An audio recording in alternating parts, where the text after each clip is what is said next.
ఈ మధ్య అమెరికాలో సీసా బాంబులతో యూదులపై దాడి చేయడం అంటే ఎవరో ముస్లింలు దాడి చేశారు. అది కూడా అమెరికాలో అక్రమంగా ఉంటున్నటువంటి వారు దాడి చేయడంతో ట్రంప్ అయితే ఒక కీలక నిర్ణయం తీసుకున్నాడు. దాదాపు అన్ని ముస్లిం దేశాలపైన కూడా నిషేధం విధించడానికి అయితే ప్రయత్నాలు చేస్తున్నాడు. ప్రస్తుతానికైతే ఇప్పుడు 18 ముస్లిం దేశాలపైన అయితే నిషేధం విధించాడు. అందులో Afghanistan, Iran, Yemen, Myanmar, Chad, Congo, Equatorial Guinea, Eritrea, Haiti, Libya, Somalia, Sudan ఈ దేశాలు నిషేధ జాబితాలో ఉన్నాయి. ఇవి కాకుండా Burundi, Cuba, Laos, Sierra Leone, Togo, Turkmenistan, Venezuela వంటి మరో 7 దేశాలపై పాక్షిక నిషేధం విధించాడు. అంటే 19 దేశాలు. అంటే ఇంకా ఇవి కాకుండా మిగతా ముస్లిం దేశాలపైన నిఘా ఏర్పాటు చేశారు. అంటే సక్రమంగా వస్తున్నటువంటి వారి పైన కూడా అన్ని విధాలుగా నిఘా ఉంచాలని ట్రంప్ అయితే అధికారులకి ఆదేశించాడు. మొన్న యూదులపై సీసా బాంబులు దాడి చేయడం, అతను కూడా అక్రమంగా నివసించడం,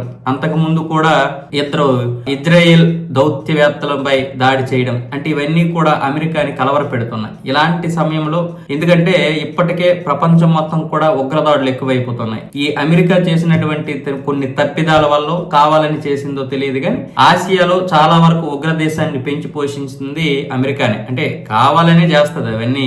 అంటే ఎలాగైనా సరే ముఖ్యంగా మన పశ్చిమాసియాలోనైతే విపరీతమైనటువంటి ఉగ్రదాడులు ప్రోత్సహిస్తుంది. ఎందుకంటే ఆ దేశాలు అలాంటివి ఉన్నాయి.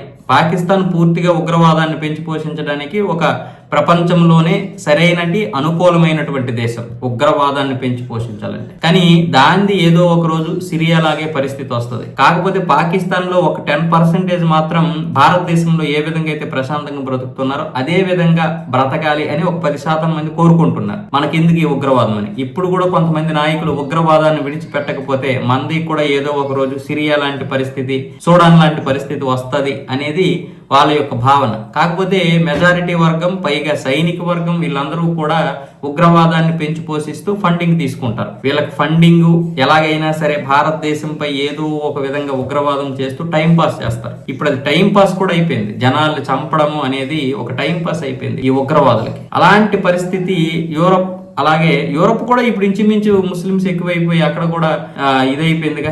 లండన్ పరిస్థితి ఈ రోజు ఏంటి? ఎట్టి పరిస్థితుల్లోనూ అమెరికాని ఆ విధంగా చెయ్యనని ట్రంప్ అయితే కంకణం కట్టుకొని ఇప్పుడు వీళ్ళందరిపైన నిషేధం విధించాడు. మరి ఈ దేశ అధినేతలు ఏమంటారో తెలియదు. కానీ మనం మాత్రం బంగ్లాదేశ్ ప్రజల్ని పెంచి పోషించాలి, పాకిస్తాన్ నుండి వచ్చిన వాళ్ళని పెంచి పోషించాలి, ఈ చెత్త వెధవలు దేశ ద్రోహులు కూడా పెంచి పోషించాల్సి వస్తుంది. ఇది మన దౌర్భాగ్యం.